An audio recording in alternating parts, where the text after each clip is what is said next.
Hey there, corn lovers. Today we're making a delicious copycat of Wingstop's famous Cajun Fried Corn. This unique side dish takes corn on the cob to a whole new level of flavor and crunch. So why don't we go ahead and get started? You're going to take some frozen mini corn cobs that have been thawed completely and patted dry. You are going to fry them in vegetable oil until they are golden brown, just like this. We need to make a delicious Cajun seasoning because this is Cajun corn after all. You're going to need garlic powder, onion powder, paprika, oregano, pepper, cayenne pepper, dried thyme, and salt. You're going to stir this together. You are going to sprinkle this all on this corn. Now we're going to add a little bit of vegetable oil. If you use butter, it'd be better, but it wouldn't be a copycat. And give it a toss.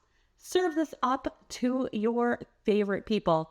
You can serve it with some ranch, garlic sauce, or your favorite dipping sauce for an out-of-this-world corn experience. This easy copycat recipe is sure to be a hit at your next cookout or gathering, so enjoy! And hey, if you want more copycat recipes, follow me.